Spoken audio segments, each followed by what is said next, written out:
Hello, everybody. Welcome to the next installment of the Community Forum. Today, we have a super fun episode with the community members of our channel, plus a very special guest. If you haven't guessed by the thumbnail, I would recommend looking at the thumbnail. But anyway, we'll go ahead and get started.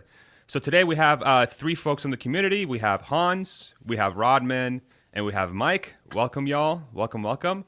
And our super duper special guest, Mr. Emmet Peppers. How you doing, sir? Hey guys, I'm doing well, Just dropped my kids off at camp and I'm ready.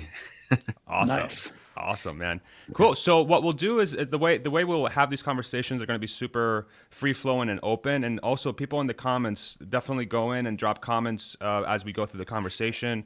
I'll try to bring in relevant comments in the conversation as well. But the goal here is to just have a very free flowing, open conversation about different topics. And we'll kick it off with the first one, which has been dominating a lot of the discussion lately, is Andre Karpathy leaving Tesla. So Emmett, I'll just give you the mic and kind of have us hear your thoughts, and then we'll take the conversation from there. Yeah, I'm not concerned at all, really. I know some people think it's like negative, I'm sad to see him go. He's a important person, and he served a lot of good to Tesla, I would imagine, over the last 5 or so years. And he's got, I think the Tesla culture, from what I've heard, and as you know, far as I can burn people out, and maybe he wants to start a family, or if he has a family, he wants to spend more time with his family. There's a lot of reasons why he might have been planning to kind of transition for a while. It doesn't seem like it was sudden by any, it would worry me a little bit if it was sudden and out of the blue and there was no remarks from Elon about it. That could be a little bit of a pink flag to me. But, this seems like it's been in the works for a while. And, I know people are saying that, he's already contributed as much as he can or whatever. But one other idea is, if I was in his shoes, if I was in Andre's shoes, and I was kind of a low key guy and I don't really want the spotlight on me all the time. And unfortunately, somehow the spotlight has come to me for all full self-driving stuff because I've been leading the program. And then there's about to be an imminent wide release for millions of cars to become robotaxis, and the trigger of politicians and regulators and hedge fund shorts and media all being triggered by that and going completely AWOL when they see that disruption. I would know that the target would be on my back if I'm still at Tesla. And I would think, I don't think I want to be there when this happens. So it's coming up. This is my time to depart peacefully. So if I was Andre, I might do the same thing. I wouldn't want that target. Elon, he'll take the blow for him. But if Andre was still there, his name would be referenced numerous times by all these people, all these opportunists trying to demonize Tesla's full self-driving when it disrupts everything. So, that's one idea I was thinking too. And that's normal. That's fine if that's the case. I don't, there's nothing wrong with that. I think that's probably, but I don't see that theory or that idea being thrown around much. Mm-hmm. What do y'all think? Anybody have any other additional comments? Any thoughts? I was reading on Twitter, there's some interesting speculation about why he left. One of the things that happened is that when you're not working for a company, you're really in touch with all the research papers that are coming out, and so they're just constantly learning and reading like just tons of things.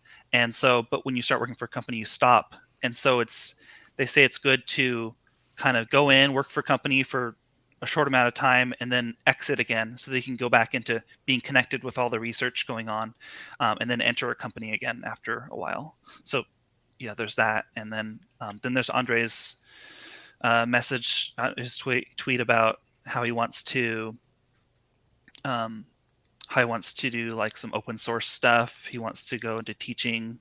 I think that'll be very good for the world. And so I think that's kind of where his mind is. What do you guys think? I mean, yeah, he's a Stanford, that's where he got his start. So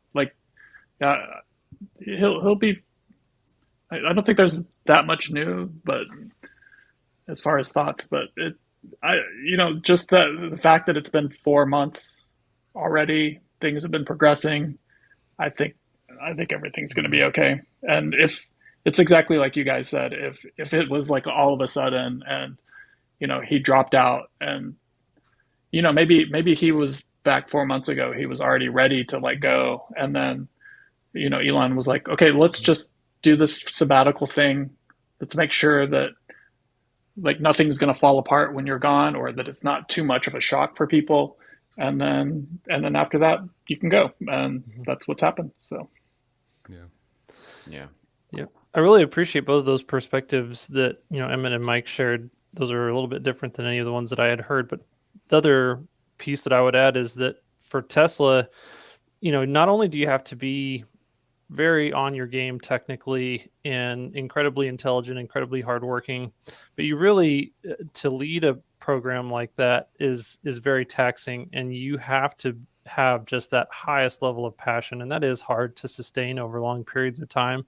And so even though he would be better than like 99% of people at almost any other company, that the demands of being in not just in Tesla, but being in a position of leadership at Tesla, having all that outside pressure and scrutiny like Emmett was talking about, and then all the internal pressure of being the person who's setting that example day in and day out, like Elon does, of this is how hard we work, this is how much we focus, this is how we solve problems. That's a lot. And so when you do that for 5 years, and then you do want to, as Mike brought up, potentially get reconnected with, hey, what all is new out in the world of machine learning that's been going on, that maybe has been going on in the fringes. I guarantee you he's been reading tons of research papers, but they've been very focused. They've been research papers that he's needed to read to solve the specific problems that they're working on. And so if he has the desire to just reconnect with general research that's outside of what his scope has been narrowed down to, then it's a great time for him to be able to get back to the roots of what really makes him passionate. That might be not necessarily the thing that is needed right now in this moment to move the mission of Tesla forward. So, like Farzad said, I'm really excited for Andre. It's going to be great for him to get back to those roots. And I think that's why he mentioned that he doesn't have any specific plans, is because he wants to just go out there and survey, like, hey, what all's going out on in the world of machine learning outside of what I've been doing. And I want to, get back in touch with that, and then make a decision, like, what's my next move? Yeah, those are great points. Emmet, do you think there is any, excuse me, do you think there's any sort of impact to the stock price here based on this at all? And if there was, would it have been priced in already? How do you think about that? I don't think so. I think there was like an initial reaction after hours of like Tesla being down like 1%, when it was announced. But yeah, it doesn't seem material. There's probably some scared, retail traders. I feel like a lot of the week longs, quote unquote, have probably been shaken out of Tesla already in the last several months. Yeah. So I don't think something like this is going to scare on the margin too many more kind of short-term sighted traders out of Tesla. Yeah.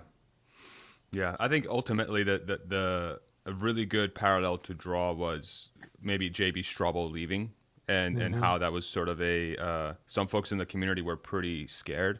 And then after he left, Tesla went into its greatest ramp phase in history by pumping out new factory after new factory and installing capacity for, Were you working there when JBs Trouble left? Yes, I was. Yeah, because I think was he like left the feeling around the company or the morale from that? Do you remember? I think there were some people that were a little concerned because he had been at the company for so long and he was a founder. Yeah. But after a couple weeks, stuff just kept moving. We're like, okay, if there's a company that knows like that, I think that's the prevailing thing here is like maybe Andre leaving Ford as an example, that might be a big deal because maybe he's a culture setter and he's such a forward-looking technologist and somebody who's so talented that he may have been a super crucial part of that company's long-term success. But Tesla is a talent acquiring and talent making machine. So Yeah. as great as Andre is, and again, like I couldn't be happier for the guy for him to really follow his passions and get to the next chapter of his life.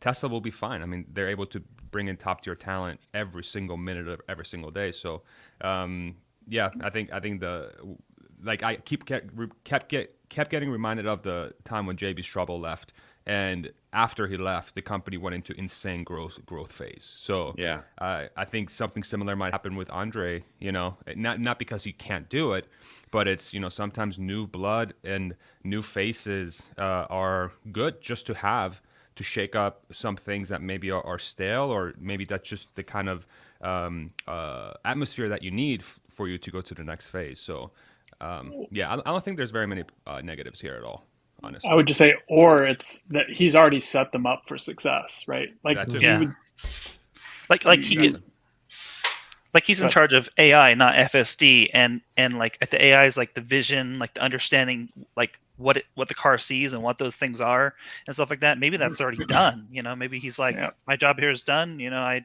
feel like I left it in a good place. I don't know. What do you Right, think yeah. about that, Emmet? What do you think about the whole? So I've put forward this premise that I think FSD is actually done, but it's just a matter of collecting the data needed to get it to where it needs to go. And Andre is a much smaller piece of that puzzle than people might realize. What do you think about that? Yeah, Do I you think there's still more work. I think that's probably the most likely explanation, is that the hard part that he's been in charge of, like the architecture of the AI and the neural network and interpreting that data, that has been sort of done, and that's like maybe sort of aligned with the single stack. I don't know, I'm talking out of my butt at this point. I don't even know. But, We all are. But it feels like the single stack or whatever, you know, that was like the solution that he feels like confident most about, and that's sort of done. And now, like Robin and Mike were just saying, like it's just kind of the fine tuning everything around the edges of that architecture at this point to come, you know, for everything to work. And so he's like, okay, I did my hard part. I'm ready to move on, you know, and let Tesla's autopilot team, you know, and the rest of the AI team finish it from here. Yeah. Yeah. There was a comment here by Lufti, who's somebody who frequents the channel. Andre was head of AI, not head of FSD. While he worked with FSD, his focus was probably in more general level, and not most of the hard problems were solved. I'm assuming now most of the hard problems were solved. So Yeah. cool. I think so one of she- the interesting things to watch out for at AI Day that might give us an indication on that is whether or not they really have transitioned to using Dojo more and more, because that's a big piece of the architecture of how they're collecting data and doing the training. That, you know, if in the last 6 months to a year they have transitioned and they're really rolling on using Dojo in a significant way, and the roadmap is solid moving forward, you know, that also might be an indication that he completed that major project, and that was kind of when he felt like his time was ready to start coming to a close. You bring up a good Yeah. point, Hans, about the AI day. Do you think Elon and Andre knew Andre was going to be departing at the time Elon planned and announced AI day, you know, the second AI day coming? Do you think that's part of the softening of the blow of attracting, you know, so they can continue attracting talent by having kind of like a carrot on the stick still to like keep Tesla exciting versus having like the one name everyone knows leaving Tesla? I mean, what do you think? What do you guys, or Hans, or you guys, what do you think? It certainly seems like there was the possibility on the horizon, and that was known. You know, my general sense is that Andre really did make this decision while he was on sabbatical, that he wasn't sure where he was going to go yet. That could definitely be mistaken, but that's my general sense of things. And so, you know, I don't know when they planned it, if they knew that he was leaving, but they were probably planning for the possibility that he might be leaving. Yeah. so that was announced May 18th, which is well into his sabbatical. So Yeah. I wonder how much of him going on sabbatical too may have been just him approaching Elon and saying, "Hey, dude, like I feel like the fire's not there. I feel like the passion's not there. I'm feeling a little burnt." And Elon's like, "Go on sabbatical and see if you can get that figured out." You know. And so maybe Elon had a thought that Andre might want to step away, and that's why he had the sabbatical in the first place. And then Andre, after the sabbatical, he's like, "It's not there. Sorry." And then Elon's like, "Oh, Yeah. no problem. we'll find Something some like way. that happened with Jerome Guillen years ago. Yeah. I think the first time he left, he went on sabbatical and then just left. Yeah. Mhm. Yeah. Andre might come back again. Who knows? Yeah, that's right. You know, He- yeah. Who knows what could happen? Yeah. Yeah. I think overall, my having been there, it's like I have the longer the time has passed. Initially, when it was announced, I was a little bit shocked because I'm like, man, I know he's super bright and I know he's super smart and he's obviously a great asset. But then after some hours and sort of days went by, now I'm like, okay, but Tesla is the place to find that next generation of talent. And imagine how many engineers there are on that AI team that could probably step in Andre's shoes tomorrow that now have the chance to do so. And so overall, it's great for development, it's great for Andre, and it could be great for Tesla, especially if that next generation of leader steps into that chair. So, yeah. And Andre said that himself. He said that like Right. there's a lot of great engineers already, right? It's not just him. There's 100, AI guys that are pounding away on this problem. And another thing that I was thinking is what's interesting about AI is that like in general, when you think about programming, you think about timelines and like how progress is dependent with time. And what we've seen like since, like about 2014, 2012, when like deep learning started coming about, like progress has no relationship to like programming schedules or how much like time things take. Like FSD, like just suddenly makes big steps all of a sudden because of a model change. It's not because some guy was sitting there programming. It's because they changed the way they're approaching the problem, changing the way they do the neural nets or changing the capacities or whatever. And like suddenly it does, like it just makes leaps and bounds ahead. So it's kind of unpredictable because you just don't know when you're going to hit the right, when you're going to just like make the right structure to like have a neural net that can learn everything that you need it to learn. So to think that it's going to take an X amount of time to get something done, it's not been happening. We've just been seeing like massive progress. Like GPT-3 came out and it like blew everyone's socks off because like I'm it just still was reeling suddenly from DALL-E there. too. Like Yeah, DALL-E 2 DALL-E, is blowing right? my mind Oh, to yeah. this day. Yeah, I mean, like those things didn't take time to like code, right? They just, we put this model together and we threw a crap ton of data at it, and like look what it does. Yeah, so Yeah, it's it's like you coming guys- with the right approach and time. Don't you guys get the feeling that like the next big thing is like just about to happen now? Like I feel like back in anytime. 2000 Yeah. after the .com, it was like, oh, I don't know when the next big thing is going to be now. But now it feels like every few months, I'm like, when is the next big thing going to be? I'm like, Oh, yeah. I just feel like things are changing. Absolutely. Yeah. It's this thing with AI where it's like, okay, let's try something. And so you try it, it takes like a month to train or whatever, and then it comes out and it's like, that didn't work. A month later they try something different. Everyone's iterating. And then it's like something just happens. It's like, ta-da, it works. It's Yeah. amazing. So Yeah. Yeah. I think one thing to just draw out, though, that's important with reference to FSD is that there's a difference between the technological solution existing and being known, and then like how long does that take to be completely rolled out. And so I think maybe looking at Tesla Insurance is a good example of that. This is a technological solution that is a known, stable, working solution, and yet it takes a long time to roll that out legally in all the different jurisdictions. And so I think people, especially Tesla investors, just need to think through that a little bit, that just, when FSD beta goes to wide release and everyone has access to it, well, first of all, that'll just be in the United States, and then it'll take a while before even that goes to different countries and different jurisdictions. And then the march from there to robotaxi, like that's a whole nother thing that's going to take a long time. And now the market is forward looking. So there's probably going to be a point where the market gets it that's before it actually fully penetrates globally. But yeah, just for people that are, and this is definitely not investment advice, but for people who are investors who are thinking about all this stuff, you need to separate the difference between the solution being figured out and when it's fully live everywhere. And then that's also, I think goes back to Farzad's point about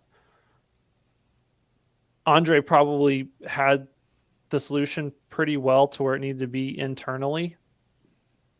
And him completing that is not necessarily the same as being on board and leading the program through the entire rollout from here to, however many years it's going to take to finish that.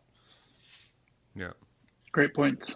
Yeah, great points. We actually have a comment here from AC. Totally agree, Hans. This will take a lot of time and more than most people anticipate. Biggest roadblock. Maybe he wanted to keep going, but he may have pressed enter there by accident. And then Hate when I do that. And then I agree with Emmet, something about it feels like something big is around the corner. I think that I go back to DALL-E 2. Like DALL-E 2 is the best interpretation for that for me, because it's such a transformative thing that has happened in relation to AI. Like I applied to, I think Matt has access, right, Emmet? Doesn't he have access? Yeah, I got DALL-E access 2? too, actually, a couple weeks snap. ago. I started doing it Okay. with my kids and letting them put things in. They really loved it. It was a cool exercise to do with the kids, What do you think of it? Is it as transformative as it seems, or do you think that there's still some work to be done there? I mean, I think that it's incredible, the capability it gives you. I haven't figured out myself how to, create a ton of value, for money making purposes, or my mind's always like on how is someone going to make money off that? I can't quite figure that out myself. But I was telling my kids, they like try to come up with their own little comics. They're in this like phase writing their own comics or something. I was like, hey, you guys could type in like a description of your comic title to generate a picture to put on the cover of your comic or something. They were like, oh, that's cool. So I'm just trying to think of ways to apply it. I'm not really sure. But what about maybe thumbnails? create funny memes from it or something. I don't know. Yeah, YouTube thumbnails. Have you thought about using it for that? That would be a good idea. Yeah, that's a great idea. Right there. See, like lots of applications people are going to start doing. Someone should do that if they haven't already. I'm going to start. I'm writing that one down. YouTube thumbnails. Yeah. Put all the graphic designers out of work. Well, I think you might have a really interesting source of insight there, Emmett. Like just letting your kids use it and see what creative ways they come up with to use it might give more insight about what's coming down the pipe than using it as old crusty adults. Yeah.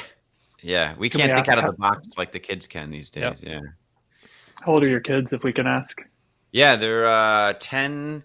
One's about to turn 8, and another one is 6. So Wow. Yeah. My wife's away for a few days. I'm on my own with them. They're at camp at the moment, man. but it's I feel you. I figured out one of my best dad hacks is putting on my AirPod Max headphones, because they're comfortable, but also they lower the decibel level outside of everything. So it keeps me from being triggered from the screams they have. That's really funny. Awesome. No, I appreciate you guys getting really in depth there with the topic around Andre and AI. Rodman, I think you had a interesting topic to move us towards, and I think we have you for another 45 minutes, Rodman, before you have to go. So maybe we'll give you the mic and lead us with the next topic here. Yeah, I guess. Just I have a 5-year-old and a 9-year-old, and I have to go pick them up to take them to the doctor's office in about 45 minutes. Anyway, so we were kind of wondering what got you into investing originally. Me? Yep. Yeah. So when I was a kid, I've always been fascinated with, math. I've always been naturally pretty good at math and stuff, but I've always been really interested in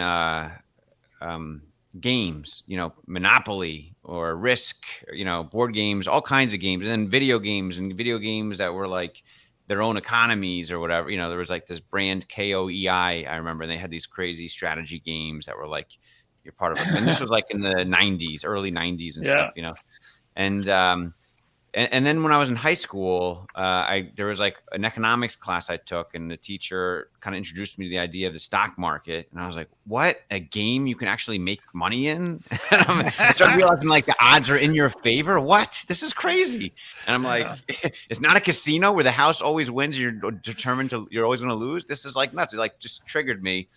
And I was like, I have to know this, And then my maturity took a sabbatical for a few years in the beginning of college, and I and then I Is came that when back to that my picture, senses. that Halloween picture came through? The one with the Red Hot Chili Peppers one? Oh yeah, that was actually when my maturity came back. That's the mature Emmett actually. But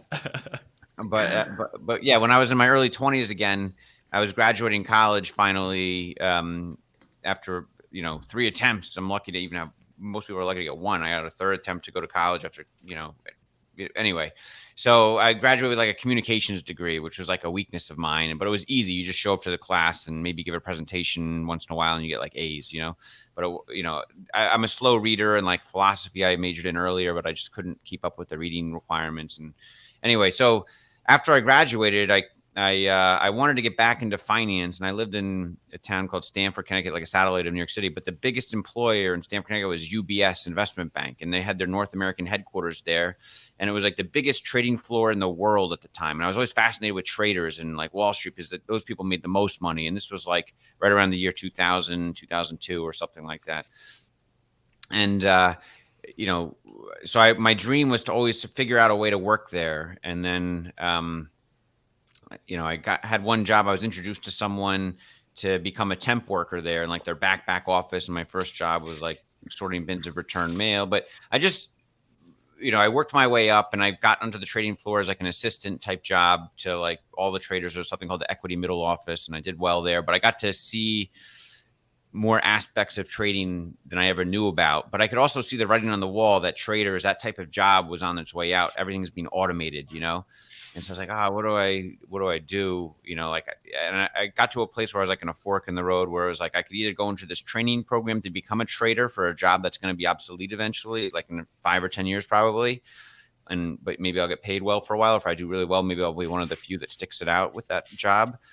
Or I could try something different, because I had saved money by the time I was in my late 20s or mid to late 20s. And I tried something different. And a friend of mine was a day trader at one of these like day trading shops in New York City.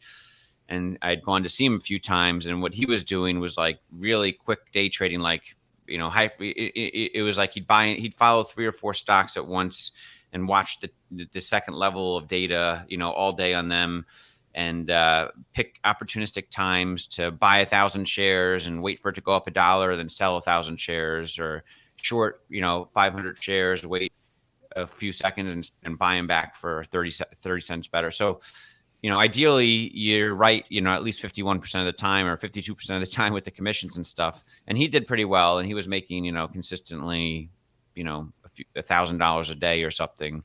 But when I went to try it, I just sort of burned through my savings slowly but surely. I wasn't like patient enough. And it's a very tricky thing, the day trading stuff.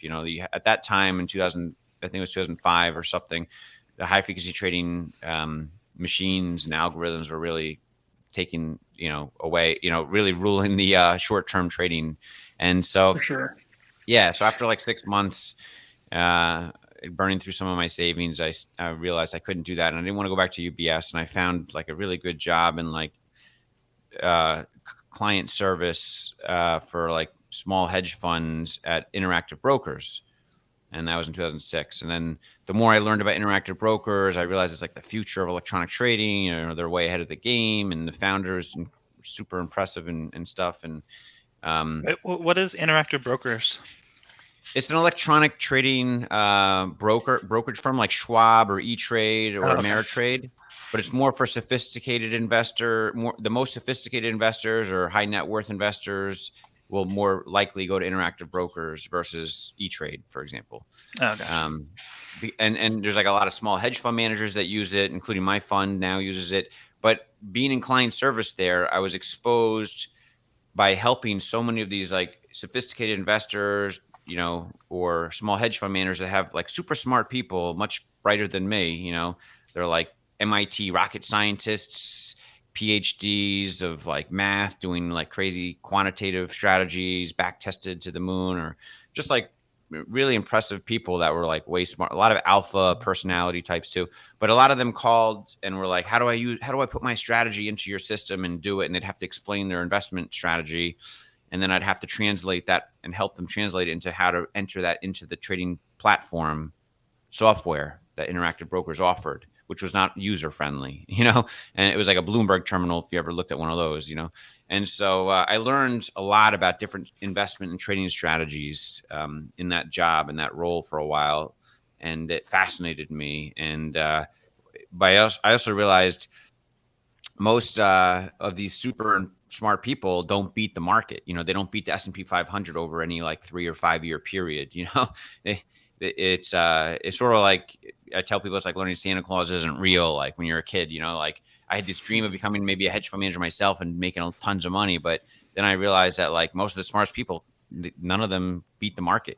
So I started telling friends, I was like, oh, just buy index funds. That's probably the best thing, you know. And but then I realized that if I could find the next generational stock and like use some of my expertise, you know, I don't really have expertise, but some of my knowledge around options and how to use that as an instrument for leverage, then maybe that's like an interesting opportunity to work on in my own personal trading account. And so that's sort of how I discovered Tesla in like 2010 and then started doing stuff around that with my IRA account. Had you seen that strategy work for any of the clients, or was this just basically an intuition that you had that you decided to go and explore on your own?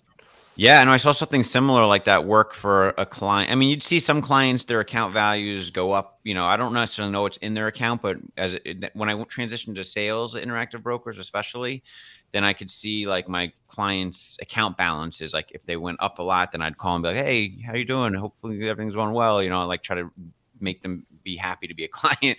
But if, you know, their account went to like close to zero, I know I probably don't need to call that guy. He's probably out of business now.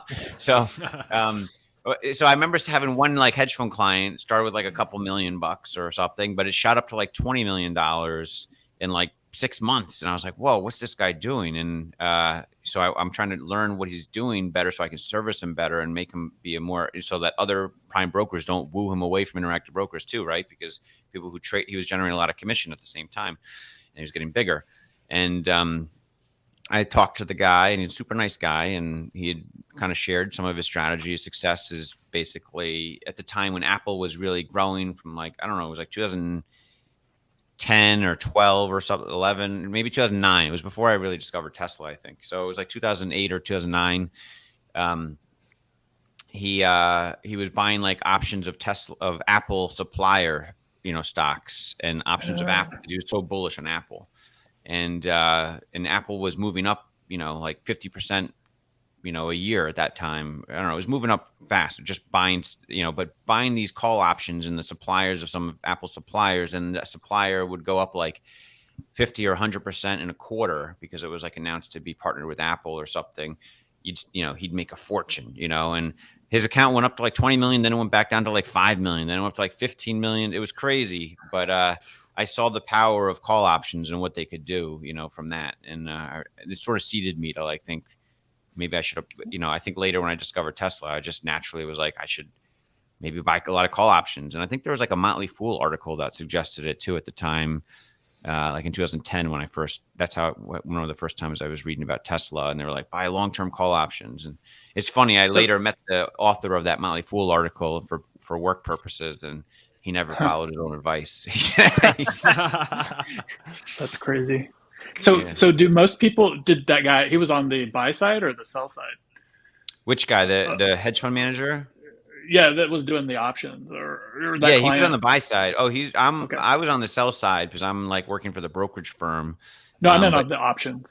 Sorry. Oh, he was buying call options. Yeah. Okay. Yeah. Interesting. Yeah. Sometimes people say buy side, sell side in the financial industry. Like, do you work on the buy side or do you work on the sell side? That means like if you work on the buy side, that means you work for like a hedge fund, right, or like an ETF or something or a financial advisor, someone that's actually making the decision making to do the investments. And the sell side is someone that services all those people, like brokerage firms or prime brokerage firms or investment banks. Anyway. Gotcha. So yeah, I guess I'm just misusing the terminology. But no, you're not misusing. I just wasn't sure. Yeah. Yeah. Okay. Yeah. Like I think options have actually been a lot of interest for Tesla owners, either, you know, selling options to just like make extra cash on that, or, you know, like I think over the since 2019, like if you were on buying call options, you were like, there was a lot of money to be made. Did you have any thoughts of like what the advantages and disadvantages of like buying versus selling options? Yeah, I mean, you just never know when Tesla is gonna go up, 2 to 10x in a short period of time. You just don't know. And I remember from 2013, like I was there for the 2013, 2014 10x plus run, and I kept thinking, oh, another big run's around the corner from 2014 to 2019, and it didn't happen. Flat. Even though the business was growing, the revenue was growing, more than we realized. The product was incredible. It was becoming more clear that, once they got this Model 3 up, that they would get it up, and once they got it, it was becoming more and more clear to me. And at the same time, the stock was not reacting the way I thought it should, and so we could be in that kind of phase where, the stock, we all see the business doing very well, the new technology, the AI, and with the full self-driving, we all see this and we think the stock should be reacting, but it's hard to say if we're in another kind of, multi-year span where the stock kind of just hovers around a $1 trillion market cap, let's say, or something like, just because I've been there before, but at the same time, maybe it does go up 2 or 3x, in the next year or two, and you sold call options because we think that, and then you got called out of your call options, so it's risky. Some people sell like weekly call options. I even think those are risky. It's like playing with fire. It's like, yeah, you're picking up pennies before a steamroller kind of thing, like when you're selling the weekly call options, like you just don't know what week. A lot of times it's a week with no news and no known catalyst where suddenly the stock goes up 20% in a week. It's weird. Yeah, weird. I'm on another forum, and there's a lot of people, like we're talking about options with Tesla all the time, and like one of the big things is they're selling call options, and they feel comfortable with it. And I guess it's just an acceptance of risk and stuff. Do you have a feeling about, like, if you're buying options, like whether you're like leaps or long-term options are like the way to go versus like near term? Yeah. Or midterm? The way I think about selling call options, one thing on that is like if you go to a casino and you play roulette, everyone knows the game of roulette, right? There's like 60 numbers you could bet on. Well, selling call options on Tesla, short-term call options, is like putting your money on 58 of the 60 numbers, or whatever, like 56 or 55, whatever, where like you make a little bit of money against the house odds every time, except the 1 in 50 times it lands on the number you didn't bet on, then you lose all your marbles. That's what I feel like selling call options is like. So it can psychologically trick you if you do it a few times in a row. Like, hey, this is okay, I'm making extra money, but you just don't know when you're going to be off and get called away on your stock. And that's not that big of a deal. Maybe some people are prepared to exit their Tesla stock, but they're kind of not sure. That's the one time I think about selling call options, is if like I have a portion of shares I have that I don't, that I'm looking to potentially liquidate, but I'm not sure. I'm kind of on the fence. Well, in the meantime, while I'm thinking about it, maybe I'll sell a covered call option or something, but makes sense. That's the only time. Yeah. And then what was the question you had? The other question? Like, what did you think about how, I guess this becomes investment advice, but like, no, it's not long-term versus not investment advice. Doesn't become advice. Just like, okay, what are your thoughts about like buying long-term call options versus maybe medium to short-term? I guess, again, you're just playing the same. Yeah. For buying the call option, and like you guys said, none of this is investment advice. It's just my own thinking, my own opinions of how I do things, and in my personal accounts, or how I have done things in my personal accounts in the past and stuff. And buying call options, whether it's like long-term call options or medium-term or short-term, I have to be willing to lose that entire amount of money. It's like going to the casino. I go with like $1,000 in my pocket or $500 or something. I'm like, all right, I'm probably going to lose most of this or all this money. I have to accept that, like I'm going to have a good time, and there's a small chance I'd hit some jackpot on the, I don't play slot machines, but maybe I do really well at the blackjack table or poker table or whatever, and it turns into something much bigger. I'll be pleasantly surprised, right? So same with call options, is like, you have to sort of separate a bucket of my money. That's how I thought of it. Like in that case was a particular IRA account I had, for example, or a portion of my personal trading account at the time, where I was willing to lose it. I had a good job, a good salary, had a good stock savings plan with the job from the company I worked at, a 401k and all that. But I had this money I could afford to kind of experiment with in the stock market.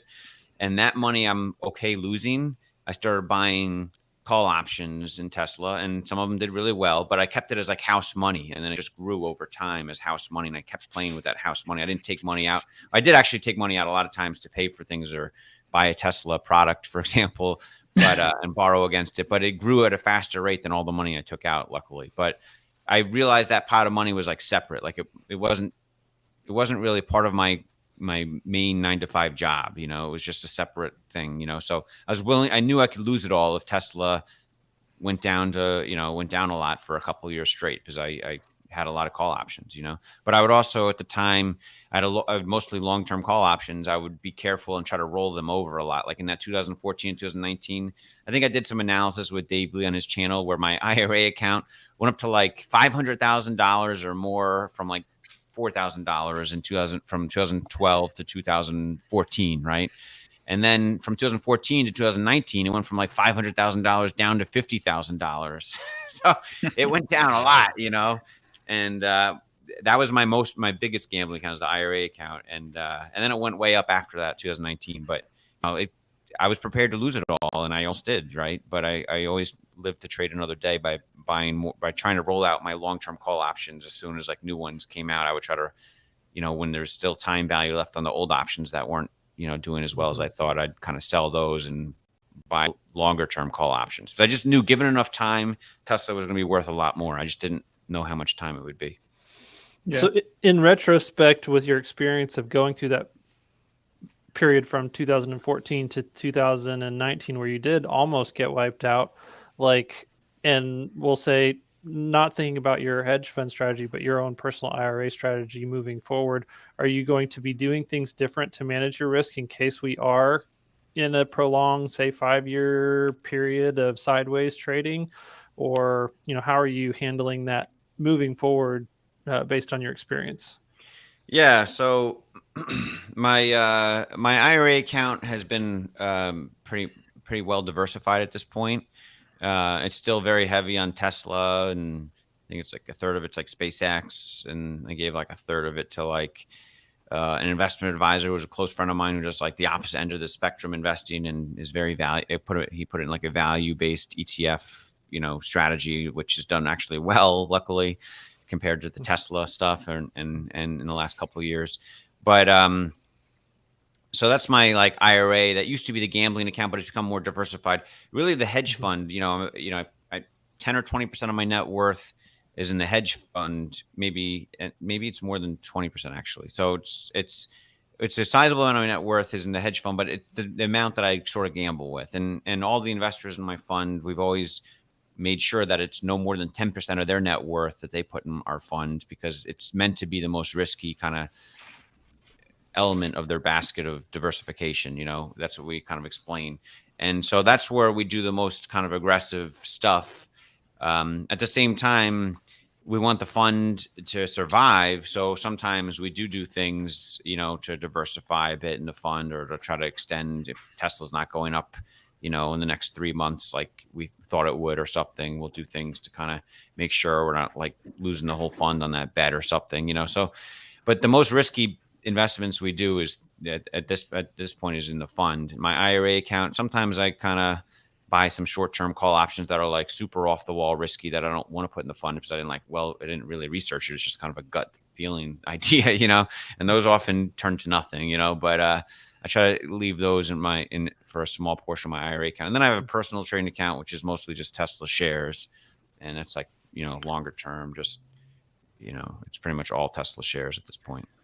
It's so hard to do the research on every stock that you're interested in buying. I mean, you could spend days, weeks, trying to learn everything about the company. Mm-hmm. So do you just kind of only, like, how do you deal with the research? Yeah, when I'm not doing very good, and I'm doing a ton of research, that's when I do the kind of, if I'm itchy to do something and I just have a suspicion or want to just a gut feel about something, that's when I'll do it in my IRA account, something kind of Yeah. wacky. But for the fund, yeah, you're right. We take it much more seriously, and we do research. The 4 names we're most concentrated in. We go public about, Lemonade, Rocket Lab, Roblox, and Tesla. Tesla is our highest conviction name, and we study that more than 50% of the time, or more than that probably at this point. And therefore, we have by far the high, more than 50%. I don't know. We have a high, I can't really talk about it too much, but we've talked publicly that it's by far our highest concentration position at this point of exposure. So, but Tesla itself is like 10 companies or more rolled up into one in a lot of ways, like you mentioned, insurance, and their full self-driving AI, battery technology, solar, so there's a lot of things within Tesla. It's like a huge, homework just to keep up on all that, So you There's an mentioned interest- go Sorry, ahead. go ahead. No, please. You mentioned both you have investments in SpaceX, which is still private, and Rocket Labs. That's kind of an interesting kind of question. Is Rocket Labs like a suitable substitute if you can't get access to SpaceX? Yeah, it's a You good think? question.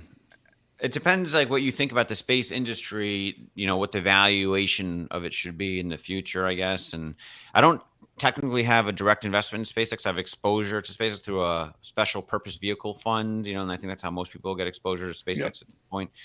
But Rocket Lab, yeah, you can buy. It's an exchange traded stock. You can. It's on. It's much. You can see a lot of financials. They're much more transparent because it's publicly traded, and you can study it up. And the founder of Rocket Lab, Peter Beck, he's super impressive to Matt and I. And we just feel like we don't think it's ever going to become what SpaceX is or going to become, but we think it's a clear second place, maybe a distant clear, but clear, unlike in the EV market, you don't really know who the second place is going to be at this point. But the more we study the space, all the space companies, there's the real factor of what we think means your second place is if you get to lower Earth orbit consistently and successfully, and no one else has been able to get to lower Earth orbit from what we've seen. With reusability being the caveat, right? Well, yeah, reusability is something that Rocket Lab is building out with their Neutron rocket. Mm-hmm. But even just getting to lower Earth orbit, we haven't seen anyone else. I guess the United Launch Alliance, but that's like a combination of companies, and they're super expensive. If you add up their valuations, it's ridiculous too. But they do a whole bunch of other things, not like a pure play. Yeah. When do you see that they could actually become profitable? Is it? Yeah, I mean, it's that's for, you really have to believe in the space industry, and Rocket Lab is sort of trying to be a one-stop shop for companies or governments that want to do something within space, and so they can build the satellite, they can launch it, they can maintain it, they can do A to Z for you. So they have a little bit of a different business model, I would say, that I think I in some ways I like a lot. And I think Matt's modeled it. He's kind of the modeling guy, and I don't know exactly what year he's projecting right now, but I would say, and second half of the decade is when they'd become profitable. It's more of like a venture investment, even though it's publicly traded. It's sort of like, do you think the rest of the market is going to value the space industry to a much larger degree in the coming years? And if they do, you got to think Rocket Lab is right there as one of the top breadwinners outside of SpaceX, And so, I guess one theory I have is that when SpaceX spins out Starlink to be a publicly traded company, which I think they've talked about doing, right? And maybe that's next year, the year after, or something. But when they do that, I think that could generate a whole new level of buzz to the space industry again. And so you'll see Starlink get like $100 billion plus valuation, maybe, and all these other space companies are going to pretending to be doing what they think, I repeat, copying Starlink and like the Rivian's copying Tesla or whatever, you know, and you'll have all these other space companies benefit and get rising valuations. And I think Rocket Lab will be a big benefit factor of that. So where is Rocket Lab currently getting its capital, and how are you thinking about the risk of the availability of capital, you know, if we really have a terrible macro environment moving forward for a few years? Yeah. Well, they have tons of customers lined up, and New Zealand is where they do, you know, launch all their rockets out of up to now. I think they have a place in Virginia they're about setting up to launch rockets from too. But right now, New Zealand, they have a couple launch pads, and it's been, you know, a much more strict lockdown COVID country, relatively speaking. So they haven't been able to launch as many rockets as they otherwise could have by a long shot for the last couple of years. But just in the last like few months, things have really started opening up, and the cadence of their launches are growing, and their finances from, you know, if you look, you know, Matt's looked at this stuff a little more closely. He's sort of the accounting balance sheet, you know, so I can't recite the numbers like he can, but from what I understand, you know, they're very cost effective with their capital. And I think they have, you know, several hundred million, like 500 million or 700 million of, you know, I can't recall exactly the number of cash on their balance sheet right now, but they have a lot of cash and runway. And at the current, you know, burn rate, they could go many quarters if they had to. But we think that they're, you know, I've listened to their earnings calls and their CFO, and they've made some acquisitions in recent quarters. And analysts asks them like, hey, why are you making these acquisitions? Don't you think you need the capital for later? And they said that they've made strategic acquisitions because they think they're basically going to earn back more than the capital it costs for them to buy these smaller space services companies by the revenue that they're going to generate. And I believe them, you know, and I from based on their last couple of quarters earnings metrics, it seems like they are super cost efficient. And now that their cadence of launches is picking up, they'll recognize, I think, much more revenue per quarter. So it's possible they're profitable, you know, a few quarters from now. It's possible they're profitable next quarter. They've already had a couple launches this quarter. So I just don't know specifically, but to me, it's more of like a longer term play in this and on the space services side of things. And like satellite constellations is a huge potential service they can get into. And we stumbled upon them just as a byproduct of being like a huge SpaceX fan, SpaceX fanatic and investor. So I've studied a lot of different space companies, and there's excitement around a lot of them. But this one just seemed to hit the nail as like the best option. If you want exposure to space, the space industry, this seemed like the best option, you know, out there. Just to pick up on something like that, you really like kind of gave me an epiphany, is that like when you're investing in like some of these like later stage, I mean, early stage companies, like I asked a VC friend of mine, like, it was like, how do you approach this stuff when you don't have financial models? You can't do, you know, you can't model these things. And so it's based on like your belief in that idea. Right. And that sort of ties back to like Tesla, because Tesla is this weird company that has both like a really strong, like existing model, and it has all this other stuff like FSD, Optimus, you know, and everything else that comes after. It's like, well, you can't price those things in, and those things you have to invest in them just like it's a VC, right? So like, it's this really weird combination of like, it's half VC and half existing company, and most people aren't giving them the credit for that part that is like, you have to think like a VC exactly to like evaluate. So yeah, and that's what's most exciting, because that's where you get the biggest potential returns. And a lot of times those companies have the tiniest of market caps for that reason. You know, like Rocket Lab is less than 2 billion market cap, and relatively speaking to SpaceX, that's tiny. You know, Lemonade Insurance is like what is it right now? I'm looking. It is just over 1 billion market cap, and they have like almost that much cash on their balance sheet. It's crazy. So a lot of these companies, but Roblox is another stock. It's like 20 something billion market cap, and that's a different thing. But that's, you know, but that's also in a way part VC to some degree, thinking, you know. But yeah. So you do have to. I do try to think like that when investing stocks. Picking stocks, and if you're thinking if I'm right, then you have a much bigger reward than if I'm right about picking Honeywell or GE. GE or something. Yeah, I mean, Yeah. a value stock can only go up so much, if Mhm. you pick it at the right time. But anyway, that's that's my how I like to invest. It's more fun and exciting. Yeah, maybe the VC is the value, right? Like Yeah, people aren't analyzing that value. So absolutely, yeah, absolutely. that's really, really interesting.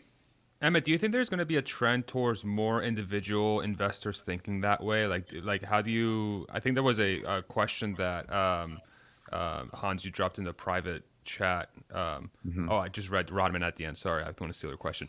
But opinion on how retail investors should progress from ETFs to single stocks. It seems like the age of Tesla has sort of allowed this to be more visible to people and how you can have outsized gains. Do you see this as an overall trend, and how do you think about that? I think most people should not transition out of ETFs. If you're really, into finance though, and you really into, the stock market, and it's passionate and you're super curious about it, then, in that case, then yeah, sure.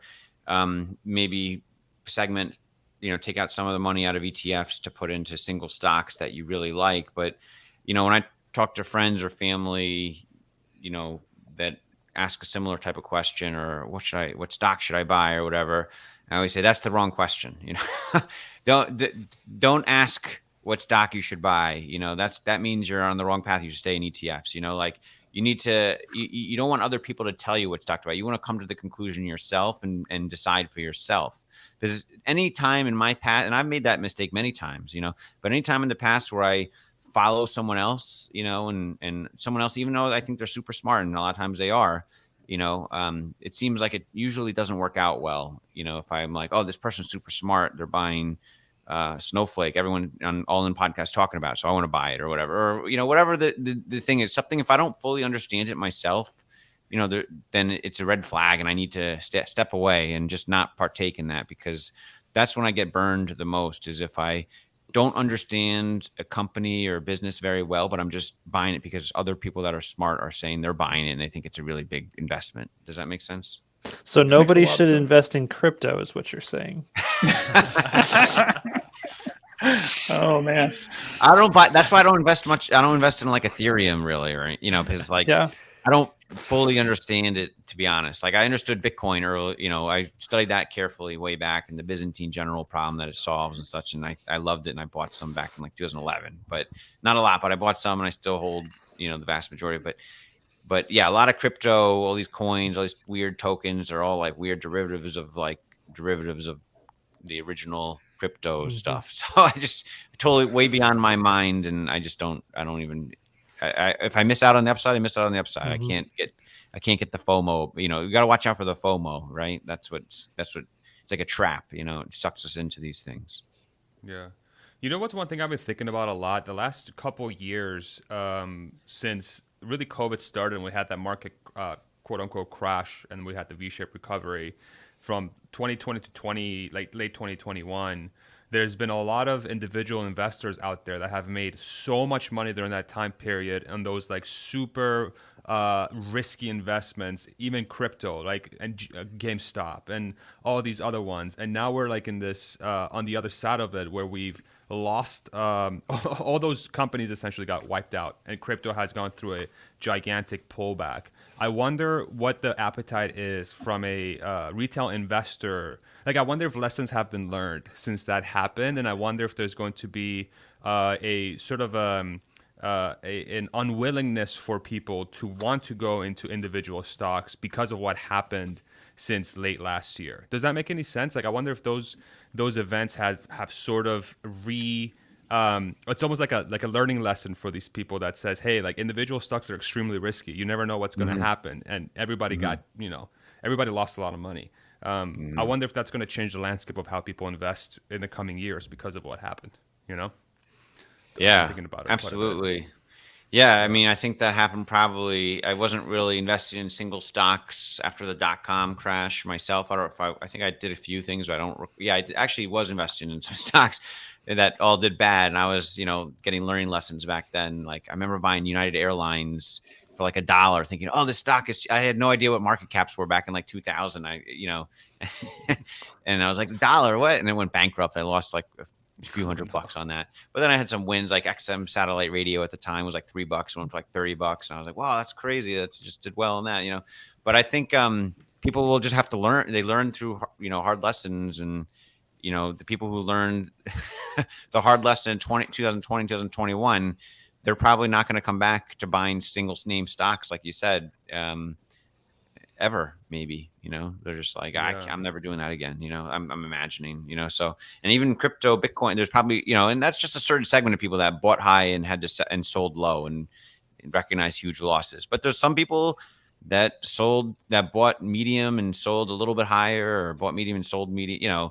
There's still a lot of people that made money, and those people are probably more excited than ever to invest again, more money, especially if they recognize the market momentum switching. Yeah. Hans, were you going to say something? I saw you smiling. I wasn't sure if it was something. Yeah, no, just enjoying that line of reasoning. Okay. Yeah. Awesome. Robin, we still got you, or do you have to? Yeah, I probably should be taking off soon. But Emmet, it's been really fabulous talking with you. Hope to do it again sometime soon. Sure, yeah. Nice talking with you too, Rodman. Thanks for joining us. Good to see you, Robin. Thanks, Rodman. Bye. Awesome. Maybe we'll use this here to read a couple comments here, because there's been a lot of movement here. There was a question that was actually dropped by Richard. Let me see if I can find it. It was in relation to Tesla and how Elon sort of has been. Here it is. I found it.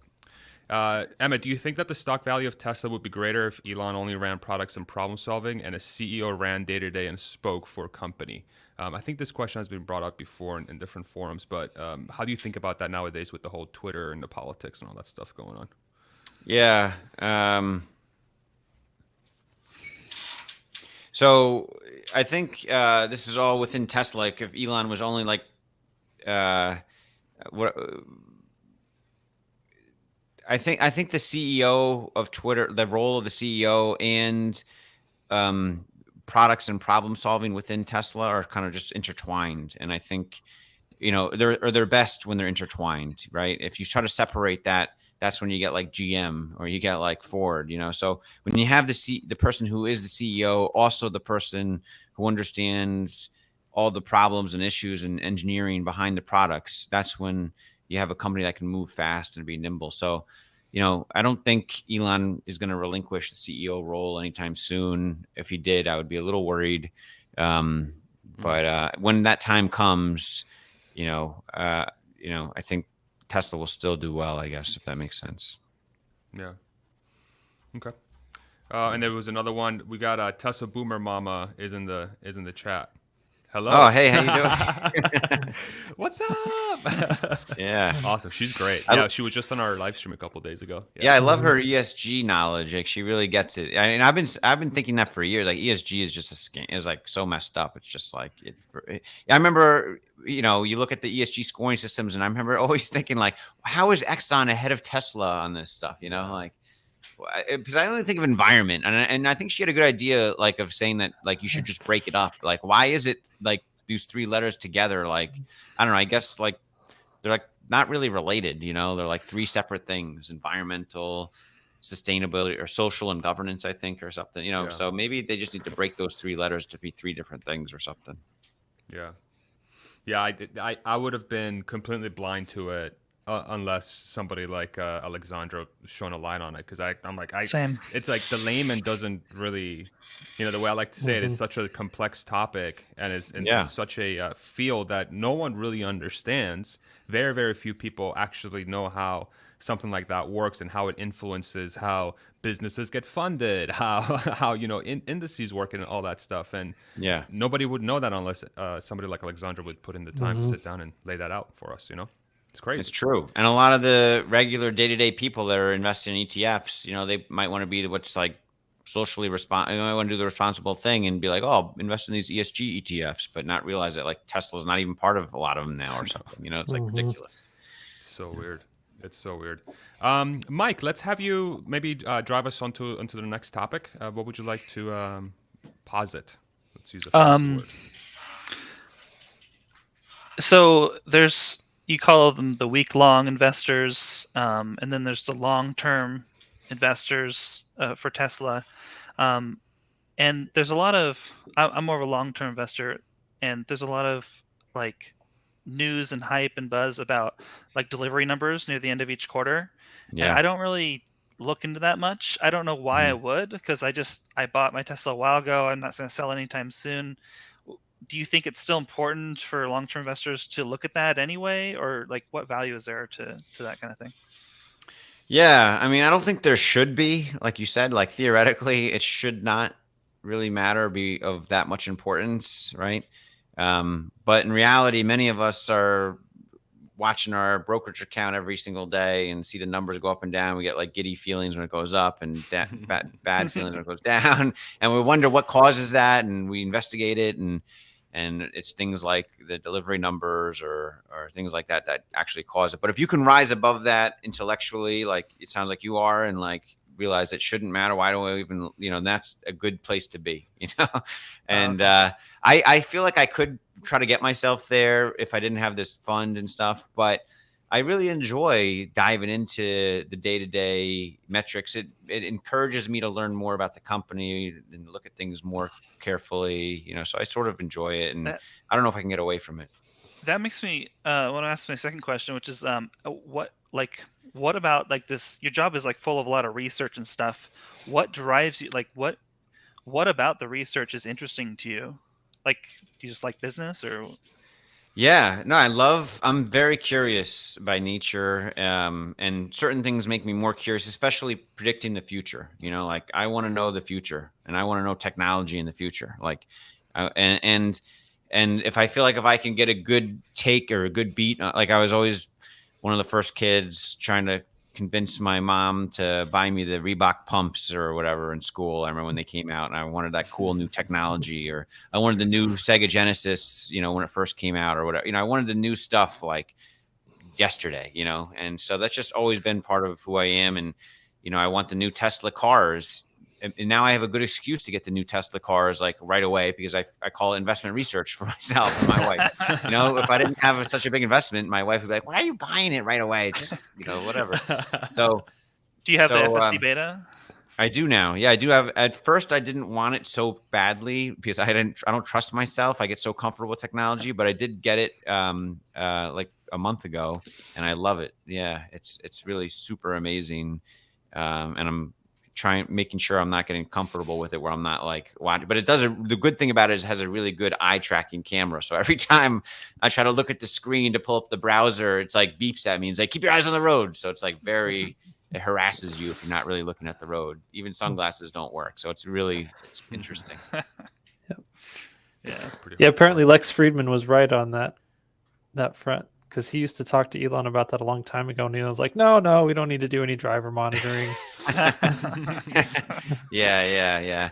I mean, I think it's helpful in this time frame they have, like this next this period of time where they're transitioning from FSD beta to full self-driving, so this transition from FSD beta to the term full self-driving could be, many more months, or it could be a couple of years, or maybe it's sooner, or maybe it's just 3 months away. I don't know. But during this time, it's super important to have that eye tracking, I think, on there. Mm-hmm. Yeah. Do you do a lot of research like on robotics because of the Tesla bots coming out soon, or? Yeah, I want to. I really want to. I want to know, like I want to find I use Twitter now as a big source of research in general. Like I try to find people specialize in all different things and say different things, so it's been a big success of me in the past to be able to curate my Twitter feed in such a way where I find I can research things the right way. And it's actually my pinned tweet, like the steps I do for that. I am looking for, like, I have a couple people I followed, and I think one or two I've tweeted out, like, this is a good person to follow if you're interested in the Tesla bot or whatever. But I'm trying to find who are going to be the, we know who like the battery geniuses are, or the, the FSD, people are, and stuff. There's a lot of those people out there. But who is going to be the robotics, the Tesla bot niche analyst on Twitter? Like, I want to figure out who that is or who those people are. I'm certainly searching for it. If you guys come across them, send me a DM or tweet it out. Yeah, I want to figure that out, because I have a couple people in mind, but no one's really stuck out to me. Yeah, definitely. I would love to like learn more about robotics and stuff before I watch AI Day, because I think they might cover some of their robotic stuff. Yeah, absolutely. Yeah, it's a good question. We might get some insight from that. Hopefully too. Maybe they'll start pointing us the right direction on who to follow or what to look into. Because if I'm sure they're going to be kind of similar to how we learned about something like a dojo or something like that in the AI Day 1. I wonder what kind of insight we get in AI Day 2 as far as the next generation, of what they're working on. Yeah, AI Day 2 will be. I'm so psyched for that. The demonstration of the bot. It's gonna. Yeah. I don't know. It's gonna be crazy. It's gonna be wild. I think. Do you think it's gonna happen? Yeah. Oh yeah. I think so. I think so. I think it's already ready. Like, from my understanding, this bot is very real. And this is I talked to someone like 6 months ago or a little longer. That's like, important at Tesla, and they said the bot is very real and very spooky, like kind of crazy. Like it's not the word spooky, but something like, can't remember the exact word, but it was like, it's scary or so. I don't know. Like, it was eerie like or something. Yeah, the person had seen. I think the person didn't say it, but they imply. I inferred that they have seen this bot, and that was like going back 6 or 8 months ago when I talked to that person. Wow.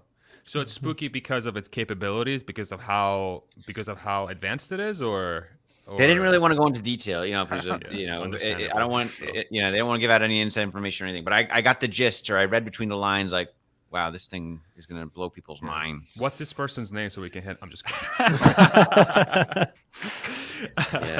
Put it in the chat. Oh man. So are you going to try to be there for AI Day? I would love to be there. I mean, I'm sure it's going to be a hard way to get, I don't think the first AI Day you couldn't be there. It was like a special invite only or something. And like, a couple of YouTubers were able to go. But I probably won't be on that list, that list, but I'm definitely going to watch it. And if I have an opportunity to go, I would go. Yeah. Watch party at Farzad's house. Yeah. I'm down. Are you going to the Investor Day, Emmet? Did you get invited for that? I did not get invited. I am going down to Austin for a couple days. Matt's getting down there a day before me, but then I'm going for a couple of the days too, because we're just meeting with some investors in our fund or people that are interested. That we had coordinated that like months ago before we knew we were going to be part of the Investor Day or not, and we just thought it was a good rallying point anyway. So we're still going to be going there. Awesome. Yeah, I think Matt and I are meeting up that day he's landing, so that's going to be fun. And of course, if you have time while you're down here, let me know. Cool. Yeah, no, we should get together. Yeah, I mean, we'll do something for sure. Yeah. Yeah, awesome. There was a question that was dropped here in or a comment. We were talking about sort of predicting the future and how trying to be looking forward is super impactful. And Justin said, being good at predicting the future is a superpower, very difficult, but it pays off if done right. And obviously for a lot of the research that you do, Emmet, for the companies you invest in, and I mean, specifically Tesla, when you saw it as an opportunity back in the day, 2013, 2012, there had to be some sort of variable or some sort of skill set that you had from being able to look out into the future. What, if anything, would you say is a good skill set or tool set to have in practice that allows you to get closer to being able to see the future more clearly?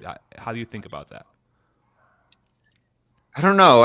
It's funny. When I was younger, my dad, he was very good at this too. And, he had a very successful marketing business he built. He wasn't in the financial business. Maybe he could have done much better financially if he was with his predicting the future stuff. But I remember asking him, like, I think it was like the year 1999 or something, when people started getting like flip phones, but some people still had beepers or whatever. But it was still like once in a while, you wouldn't text or anything. You just call someone once in a blue moon. I'd be like, what do you think is going to happen in the future? Because as kids, I was always asking that or whatever.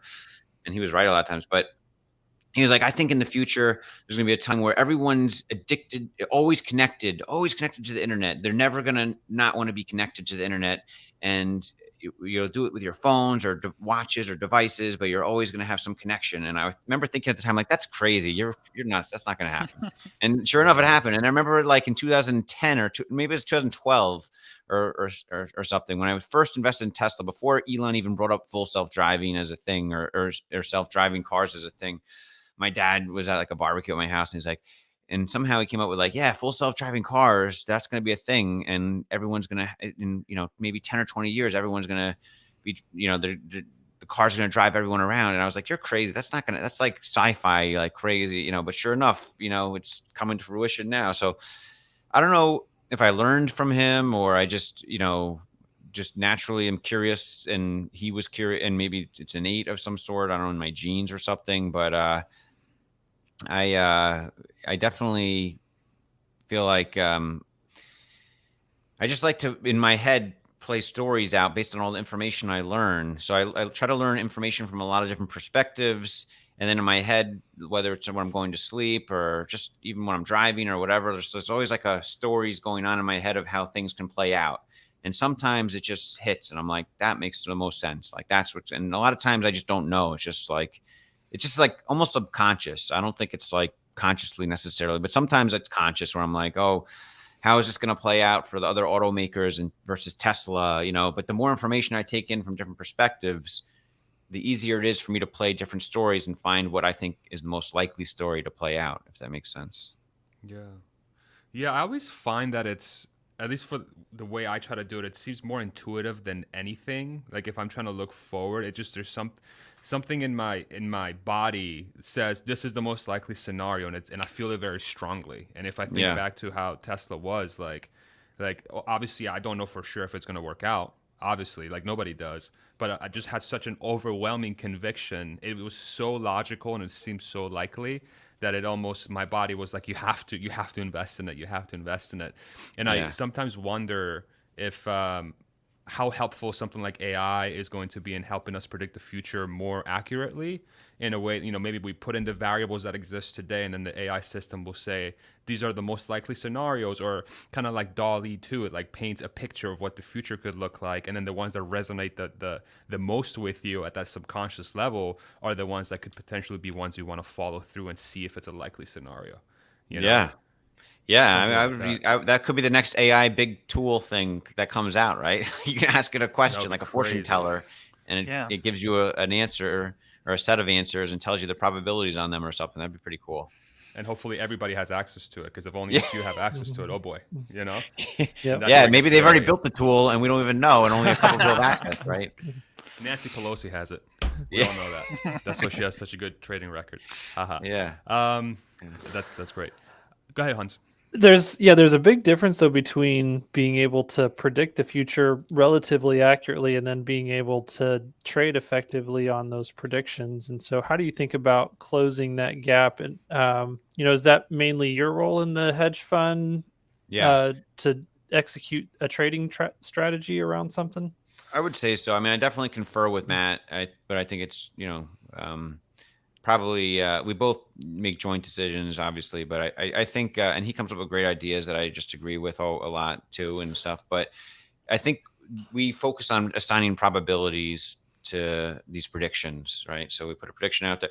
I think that S&P 500 options trade that was really cool that I went over with Dave like live, and we did it live. I don't know if you guys recall that, but I talked a lot about probabilities on that, and I was just like, well, I know I'm biased, but I think there's like a 40% chance or whatever that Tesla gets to $700 by this time. So it would be irresponsible of me not to put a certain amount of money towards that when it could have a 10x or 20x return or something or whatever it was. I forget but I do in my head. I try to think like that with the investing decisions. I try to think like, okay, Lemonade insure tech stock. Like, what do I think the probability of it failing is it more than, is it like 90% or is it like 50% or whatever? And if it succeeds, what's the percentage of it succeeding, to a point where there's a 5 or 10x return on the stock, and so we try to think like that for the investment decisions we make. And then it's just a matter of being willing to risk capital for that type of thinking, right? And if I do it enough, then I have to do it in small pieces for a while to like calibrate myself or to understand if I'm successful at it or not. Because you might just be lucky the first time, you might be unlucky the first 5 times, right? But if you do it, if you can find like 10 or tens of times to do that over a period of time, and you see the overall account, the growth going up, then you're probably you're doing it successfully, if the sample size is big enough. But if you keep yourself to do it just once or twice, that's not a sample size you can make a judgment on, right? Maybe you're really good at it and you just, the 40% chance was not in your favor on that time, but you just got discouraged because you failed that first time, So you got to do it, I feel like, with smaller baskets of money at first, especially to kind of calibrate your own judgment. And then over time you can calibrate, but maybe you're also one of the people that is not good at that and you just shouldn't do it. And that's a realistic possibility too, so. Nice. Yeah. Thank you for that. Hans, maybe we'll use this time to transition to the next topic. What would you like to bring forward? Sure. Let's see. How much time do we have? I think one of the Emmet, you have a hard cutoff at 15, right? Yeah. So okay. like Perfect. 40 We'll do a few minutes before. More minutes or something. Yeah. Okay. Sounds good.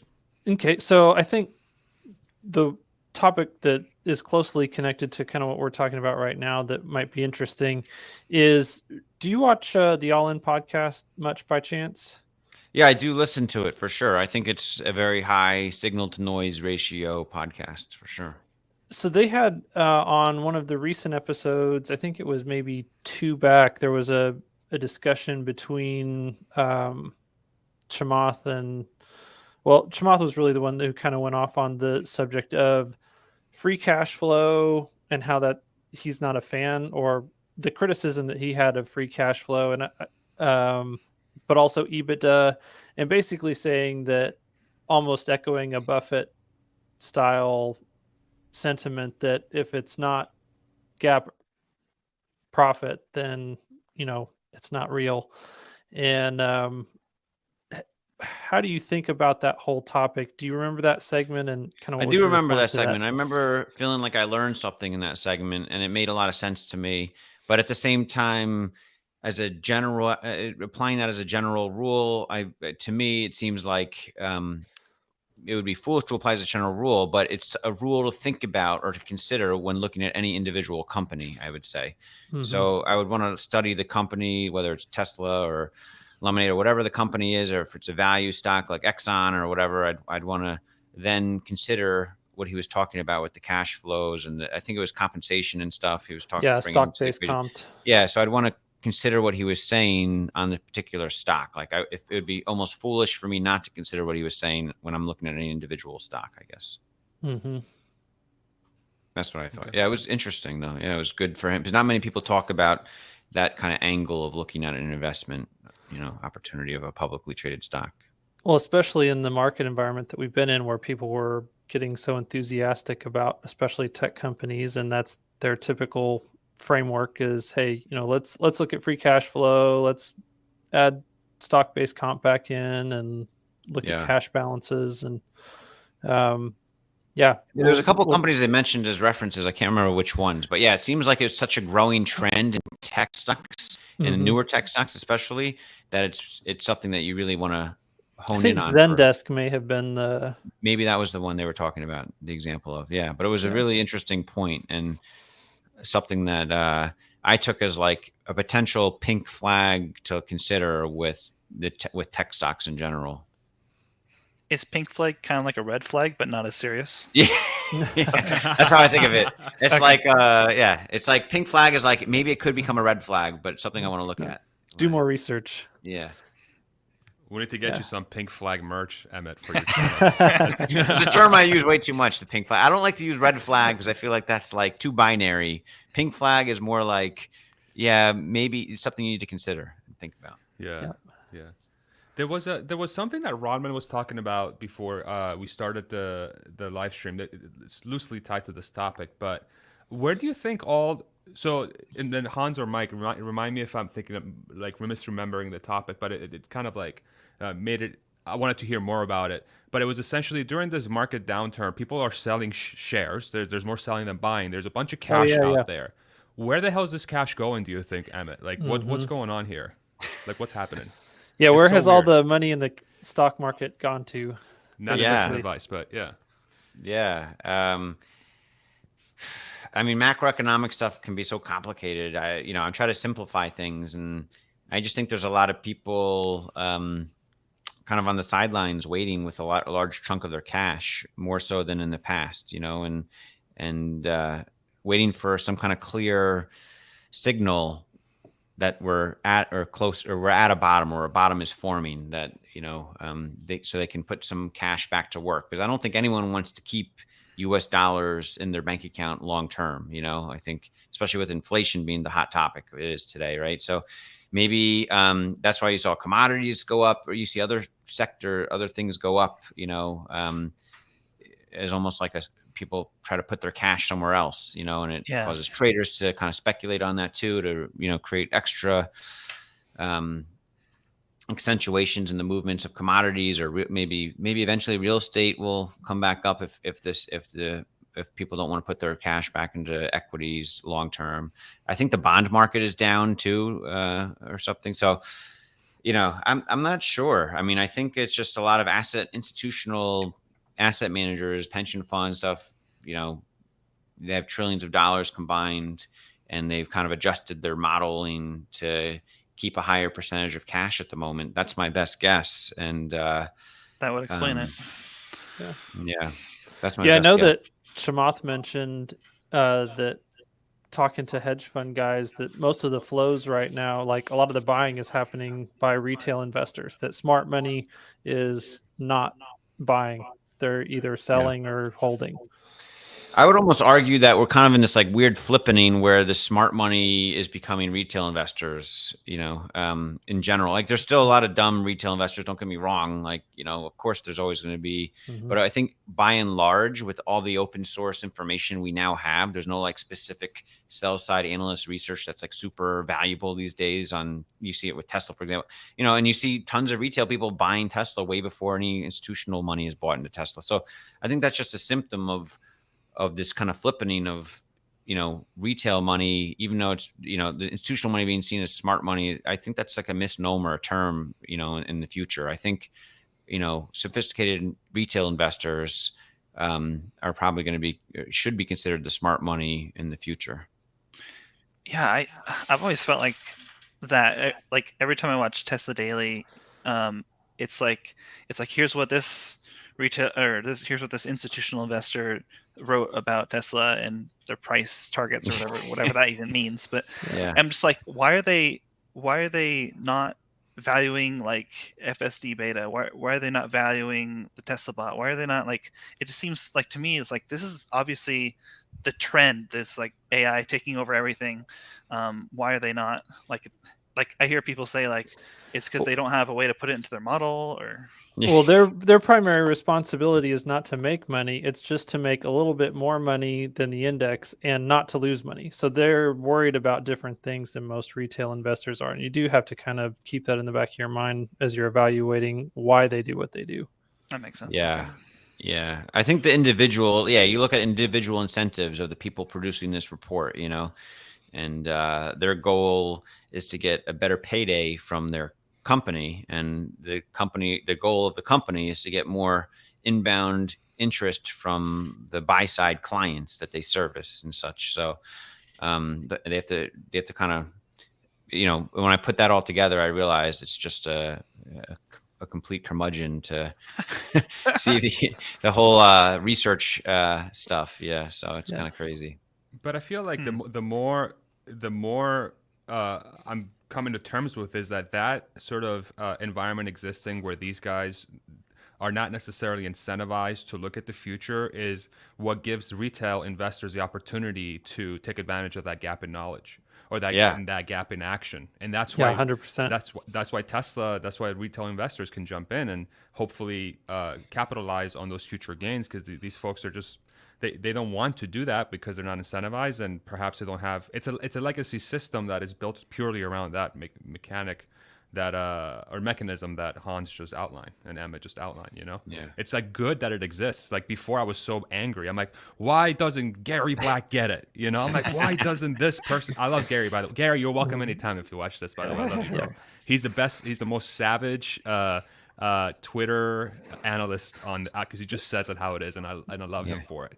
But that is, over time, I find that to be a great thing, because you have sort of a barometer of people out there. Again, not investment advice, but you have a barometer of people that are in the markets that are telling you how they're thinking about Tesla. And if you're in the retail side and you're like, well, I'm confident you're not taking this into account, you're not taking this into account, that's the gap.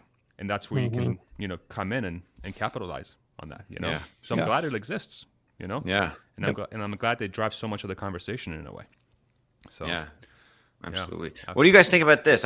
Speaking of like predicting the future with like research and all that stuff, this is something I've been kind of stewing on, like one of those stories in my head that's going around that keeps getting traction, but I'm not sure if it's real or not, but I'll throw it out there. What you think?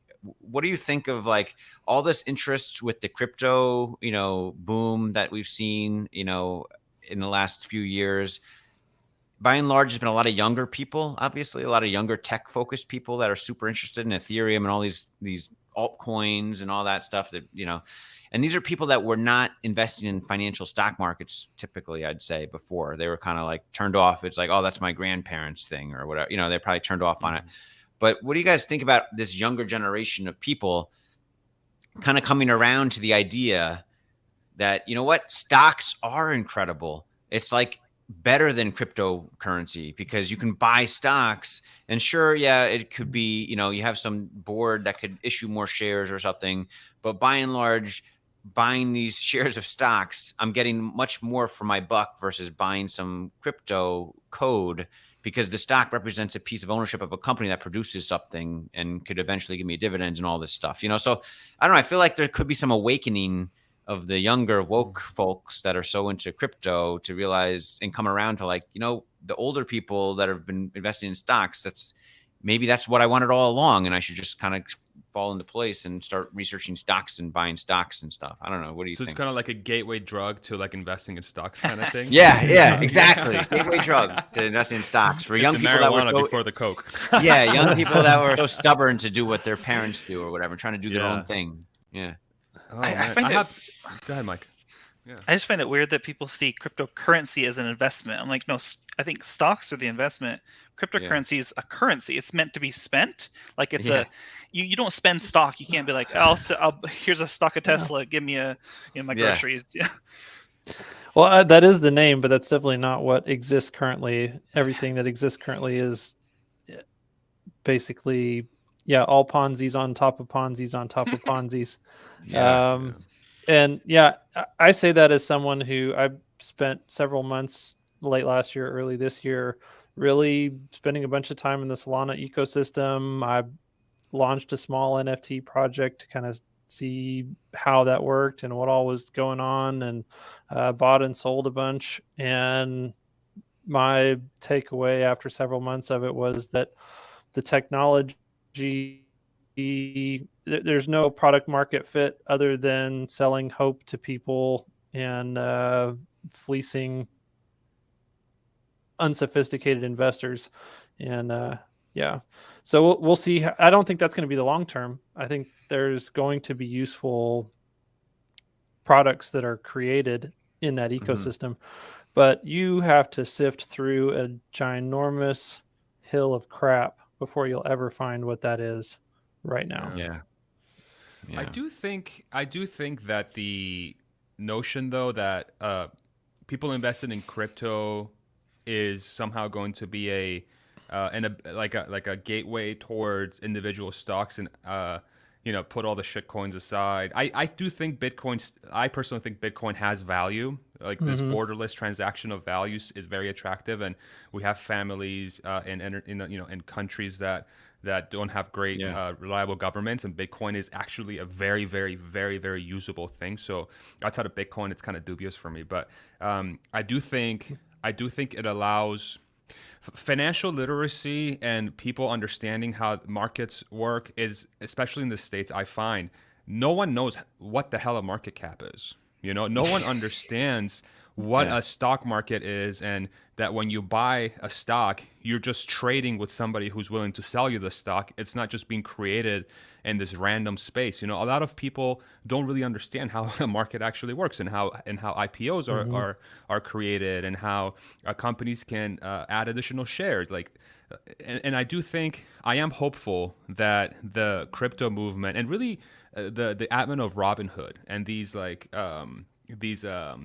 sort of things that are making investing more accessible especially for the younger generation, I do think it's going to bring more people to the table long term that are going to be buying and selling stocks. I don't know if that's 10% of trading the crypto or people. whatever. Yeah. Exactly. I don't know if it's 50% of the crypto people, but I do think the overall net number of people that will be investing in stocks will be higher because of crypto, because it's that gateway into, I bought a thing that went up over time and I can sell it to somebody. And then they'll be like, what else can I do that with? Oh, shit, I can do that with stocks. And then you go on Robinhood or whatever, and then it's the same sort of thing, but you actually own a piece of something, Yeah, I do think, but again, like percentage of how much more it's going to add to the overall number of investors, I don't know what that's going to look like, but any exposure is good exposure, I think, because it's just so little literacy when it comes to that. Like, it took me forever to understand what a market cap was, I'm hopeful that you're correct, and I think that it's the right lesson to learn from the crypto markets. I think there's going to be, some people that learn that, some people that don't. There are a lot of people who have been through multiple boom bust cycles in the crypto markets, and they're just going to stay in the crypto markets because they've figured out how to survive and thrive long term in that ecosystem. But a lot of the people that get washed out, I think, are going to be divided up into either just getting burned on making speculative investments and not do that again for a long time, or then there'll be I don't know if it'll be a larger or smaller subset that say, hey, this was good, but I need to go to a regulated market because, there's actually a reason why all that regulation exists in the stock market, and why we have the protections and disclosures and stuff that we have in the stock market, because it's all really important. And Yeah, absolutely. Maybe for the last 20 minutes or so here before we leave, 15-20 minutes, drop some questions in the comments section for us. Let's see if we can get to them. Put question before, and then we'll try to get to it. But then Hans, maybe I know you were talking about I don't know if there was a question about capitalism that was super interesting, or whatever you want to ask about. Yeah. So you've kind of mentioned and danced around the idea of what I think you've called merciful capitalism in a number of interviews, but don't remember seeing anything as of yet where you really go into detail on, first of all, what is the framework that you're thinking about merciful capitalism in, and then why, what is the motivation? Why is that important to you? Maybe both from a large macro perspective, but also personally. Yeah. So Matt and I are both very aligned on this, and I came up with the idea of merciful capitalism because a couple people were throwing the idea of apologetic capitalism to us and calling us like apologetic capitalists or something. And I looked that up and I was like, that's not what we're not like apologizing for being successful, so merciful is just like, the way I think of it is, we have been very fortunate to be a huge benefactor of capitalism. And not everyone is as fortunate, and some of the excess, capital that we have, that we've been fortunate to attain, we want to give back, and give back to charities in a smart way. And so we just don't see giving back as big of, especially in financial discourse. We don't see giving back as something talked about hardly ever. occasionally you'll have like a $1 billion hedge fund that goes to like charity events like Hedge Fund Cares or whatever, and they might donate, $100,000 to get and they get a parking space at the San Francisco Giants, baseball stadium in their name or something. I don't know, but you don't realize maybe that $100,000 is just like a tiny, tiny penny in the bucket of that $1 billion hedge fund's fees, where they're making billions of dollars a year, and so we want to do something different. So we wrote into our bylaws or our offering documents of our fund that we are going to give back 50% of the fees we generate net of expenses to charity. So we have to follow that law, of our fund. So we're hoping to do, to be an example. Like, even if our fund is not successful, it's not so much, we just want to be an example of kind of this, evolution of where capitalism we think should go or could go in a positive way. And maybe it's called merciful capitalism or whatever you want to call it. I don't know, but just giving back more actively for the people that are most successful. Like ESG has become a big trend, right? And what do we see? It's become kind of like this corrupt thing, right? Well, maybe instead of ESG, maybe there could be like a giving back thing, like people write into the laws of their funds or prospectuses or their businesses. Like Lemonade Insurance does something like this, actually, and say we're going to give back 10% of our profits to charities. And I feel like if that trend took off, it would do a lot of good, a lot of social good, because money given directly to charities, I think, goes a lot further pound for pound than money that's taxed by the government and then goes through a whole kind of inefficient process to get pushed back to the people for those same causes maybe those charities serve. Does that make sense? So it's a good way to kind of like maybe keep the government from overgrowing. If no one gave back to charity, the government would have to grow by necessity at a higher rate, maybe to help support the things that charity could otherwise help support.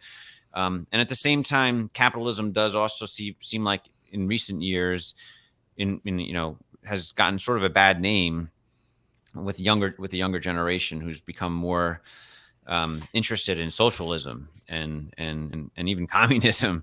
And you see a lot of young liberal arts students coming out of colleges these days, and colleges teaching it like socialism is where we need to go. And I think that would be a grave mistake for our civilization. So maybe this could play a part in helping to steer that younger generation, which is getting older and bigger, of voting age and such, help steer them to think, maybe socialism doesn't need to happen. Maybe capitalism can be good, So there's a lot of reasons why we do it, but that is, I probably just threw out a lot of stuff, but does it make sense? Yeah, that makes perfect sense. So Yeah, have you encountered the concept of effective altruism, and is that something that's kind of guiding your deployment? It's very similar. It's very similar. And I would say it's another term, or of course the semantics of something very similar to the same thing we're doing, I would say. I know like Sam Bankman-Friedman, he's got a huge charity. He's, I don't know if I said his name right, but he's the guy of FTX, the head of FTX, like one of the future thought leaders, so he's doing something very generous as well with a lot of his capital, So I think if you get more people, but then you have to also be careful with making it political. Like there's so many like charities that are really just like political organizations disguised as charities in some way. So I want to stay away from that as much as possible. And so when we have our guests on our channel come on, and we ask them for a charity to give to donate, in name of their, in their name, like of their choice for coming on our channel, we're careful to make sure it's not like a potentially politically controversial charity. So I know there's been like some talk recently of like Sam Bankman-Friedman, like using some of his capital to like do some political stuff. I'm not sure if that's part of his altruistic capitalism stuff or not, but hopefully it's not. Hopefully that's just something separate he's doing.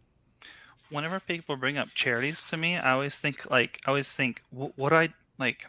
There's like better charities than others because some are very efficient with their capital, and others kind of just waste it with a bunch of busybody to hire all their friends to like, I don't know, pass papers around or something. Yeah.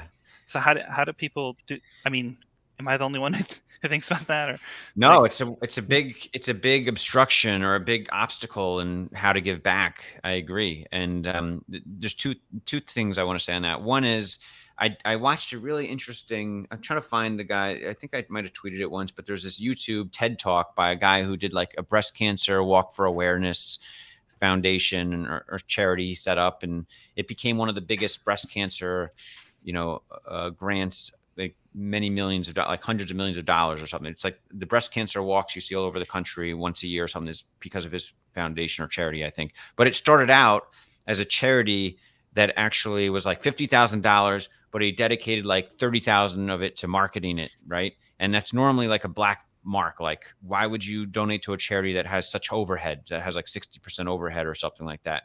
But because he was able to use that $30,000 to market his charity effectively, he was able to raise, millions of dollars suddenly for a good cause. So the pie grew much bigger of capital. So there's arguments you can make to like say, well, if their overhead is so high, I shouldn't donate to them. But maybe that overhead is being used to help draw more awareness and more money coming in to make the pie bigger. So there's lots of ways to look at it, I guess, is what I'm saying. It doesn't mean it's always the case, but it's possible, because my head first goes to the same place. Like, hey, if this charity has such like 70% overhead, I'm not going to donate it to. They're probably just pushing papers around, paying for their own houses and stuff. That's the first thought that comes to my head too. But that guy, that YouTube or that TED talk really opened my eyes up. And the other thing is, we're spreading out the donations. It's so hard to give back to pick the right charities. So we have, all our guests, that we have on our channel, Good Soil Investment Management YouTube channel. When we do a recorded interview, we tell them to pick a charity of their choice, and they research it. A lot of times they don't have one in mind, and sometimes they do. But a lot of times, like, oh, that's great, I'll research some. And they come back just when we talk about it for 5 or 10 minutes. But we also research it on our end, and we vet it a bit on our end to make sure it's not some kind of scam or something, if that makes sense. So, and we diversify across a lot of different charities this way. So we're not putting all our eggs in one basket of one big charity that could be a scam or not. Does that make sense? Yeah. Awesome. Yeah, thank you for those for that insight. Yeah, awesome. There's a couple questions in the comment section I want to get to here as we close out the stream. First, I want to start with Buck. Buck, thank you so much for the $10 super chat, man. You're the man. Buck's been around for a long, long time. Big listener of the channel, so thank you, hey, man. Buck. Really appreciate you. Cool. Cybertruck will be a huge boost to Tesla once they start appearing on the streets. General public can't tell a Tesla sedan from others. Cybertruck is undeniable. What impact do y'all think Cybertruck will make? Who wants to take that one first? I'll just say a quick thing. I think Buck is right. I think the Cybertruck appearing on streets is gonna be insane. It's where people are gonna be like, "What is this thing?" And I sort of thought the same thing about the Model X Falcon Wing doors when the Model X first came out. Like, what are these freaking doors? And I was one of the first people with it, and everyone stopped me and wanted to talk about it. And it was cool. Like, if you're ready to be the center of attention, but if you don't want to be the center of attention, then you probably don't want one of the first Cybertruck deliveries. But I think a lot of people are open to, being the center of attention and want it. So, what do you guys think? So I thought about this as I managed a cleaning company for a couple of years, and I had several reservations personally, but I was thinking about using one of those reservations when it came up for the business, because I feel like it would be a huge marketing thing, especially for any like local service people. Like the dude running around in a Cybertruck, that's like so much free advertising right there. You're going to get so many eyeballs. That's right. People are going to immediately gravitate towards you, and you're going to get that Tesla overhang. Like, you put your company logo on it. Person. Yep. Yeah. So, I think what Buck says is completely true, both for Tesla, but then also for anyone who wants to leverage that for their own personal marketing efforts. Yeah. No, it's a good point. Like, you can put your business name on it, and if you're one of the first ones with it, that's going to get your business a ton of business, just being one. Yeah. Any thoughts, Mike? I could see people calling a phone number on it and just be like, I just called to see what that truck was. How do I get one? Yeah. You have a referral code. What defense contractor did you buy that tank from? What time machine did you come out of? I'm most excited because I do live in the sort of like pickup country in Texas. When I get mine, I can't wait to go just drive around and just interview like hardcore pickup truck owners. Like, I want to go to like a car show with a bunch of pickup trucks and just go around and be like, yo, I want to show you something. And I just want to get like live reactions of people, Yeah. Just like, reacting to this thing. Sparza, didn't you interview Todd, the Cybertruck truck guy? I did. Yeah.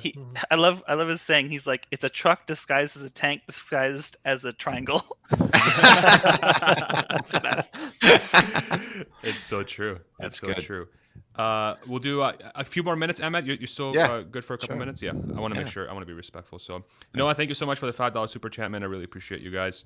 A few months ago, Leo Koguan was calling, and Leo, I think he's the largest individual stockholder of Tesla, if I remember correctly. Yep. A few months ago, Leo was calling for a Tesla stock buyback. Anybody know why that didn't happen? Do you think it might in the future? Emmet, we'll start with you.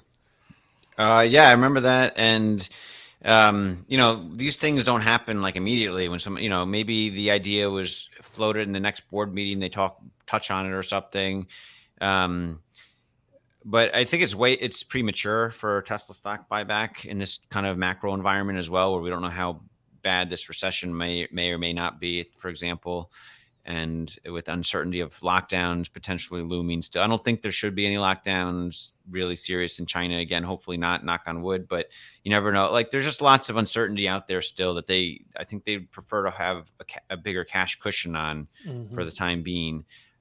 But with that being said, I think in the future, stock buybacks and or dividends are appropriate. That's kind of a question I really want to be asked on the earnings call is like, at what time will it be appropriate for Tesla to consider, dividends or share buybacks? Like how much capital does Tesla need on its balance sheet for it to seriously consider that? Does it need 100 billion of capital or 50 billion or what? They're going to start assuming the full self-driving picks up the, margins in the next 6 to 12 months, like we think it probably will, then and the production ramp up and the margins with the manufacturing and the higher price points and everything, they're not going to be able to reinvest those billions of dollars as quickly as they take it in new factories, in my opinion.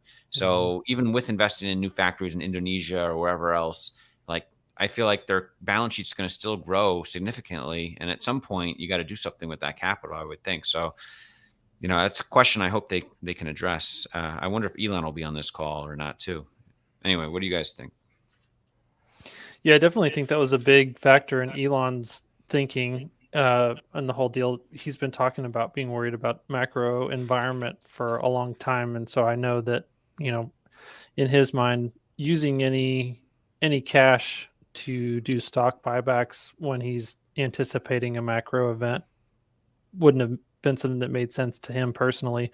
So, but yeah, I agree that over the long enough term, they're going to be generating so much cash flow that it'll be hard to figure out what to do with all of it.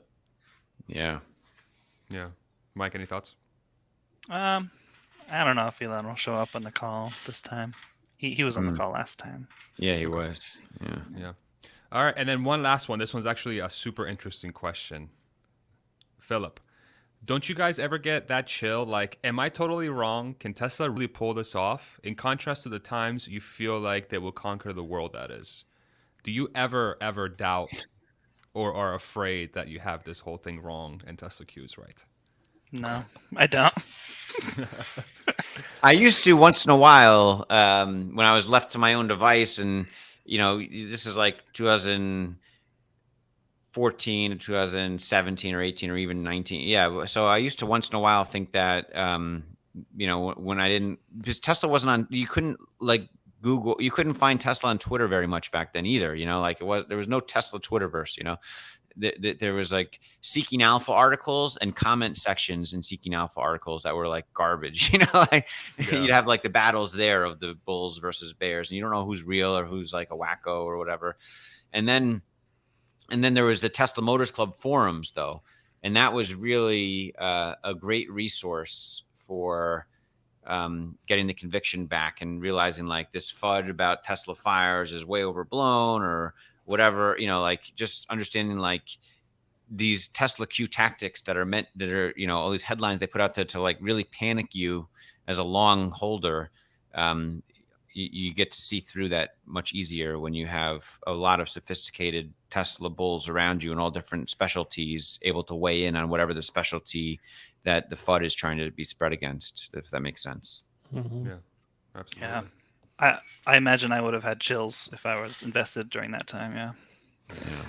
I always got chills watching the big events back from like 2017 to 2019, whether it was Battery Day, AI Day, like some of those big things.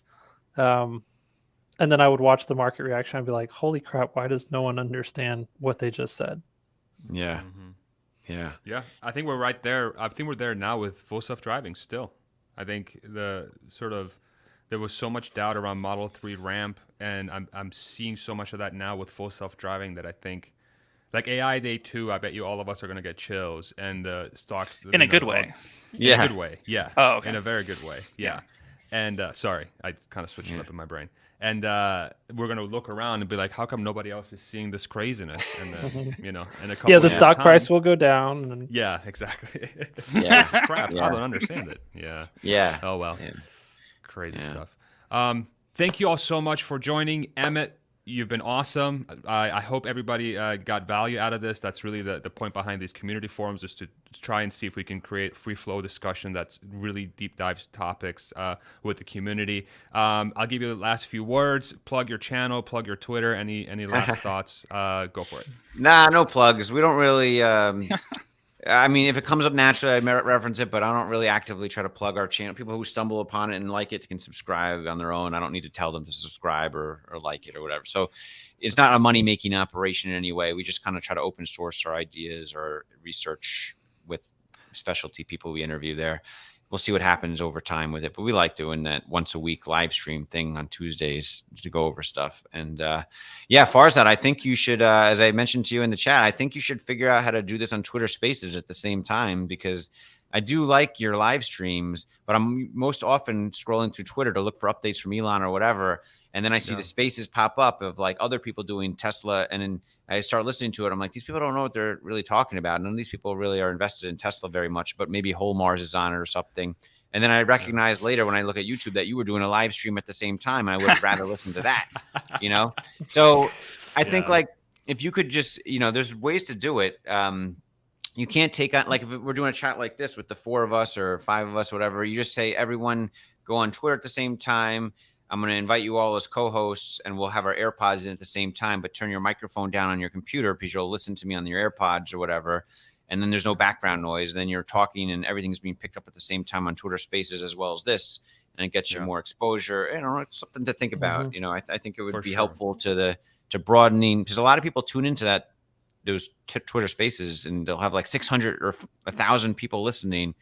And, the people that are talking are kind of like making half the people or more than half are like, don't really understand what they're talking about. Yeah, that's true. No, I'm definitely going to look into that. That's great. And I really appreciate you saying that, Emmett. My whole priority is good quality discussion. That is just, we're trying to get to the bottom of stuff. So if we can, I'm definitely going to look into it. We'll probably test it for one of the ones next week. We might do it for the Q2 earnings. Maybe we'll try for the Q2 earnings, because we're going to have a live stream on here. We'll do it on Spaces as well. And maybe we'll use that as a trial run. Well, the thing about the Q2 earnings you have to be careful of, there's so many like YouTubers all doing live streams at the same time. True.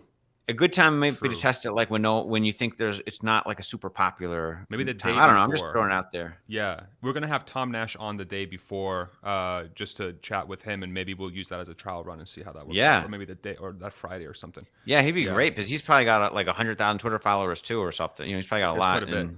Yeah, you could just and a good portion of them will tune in just because they're browsing Twitter at the same time that he's talking to you. Emmett, is there anyone who does a simulcast on YouTube and Twitter that you're aware of that does it well? Investment. We do it on Tuesday mornings, or Tuesday at 9:30 Pacific time, 12:30 Eastern time, Matt and I. But we experimented with to figure out it's not necessarily super intuitive, but once you do it once, it's super intuitive and you understand it. So just doing it that first time, if it goes smoothly, then you nail it down. It's easy. But that first time, it's like a little weird to like figure out and play with. But it's really all it is you just set up the Twitter Spaces at the same time. And then the people in the Twitter Spaces, you hook them into that, and then you turn down your volume coming out of your you turn down your volume coming out of your computer speaker because you don't want the echo on the Twitter Spaces. But then you can hear the people talking on the Twitter Spaces AirPods in your ear. And then when I'm talking, my microphone picks it up for the YouTube Live at the same time. Or I don't know if that makes sense. You need to sort of, separate. Yeah. So you just need to make that separation. Once you do that, it's very easy. Do you have any other feedback for us? Like what stuff we could do better?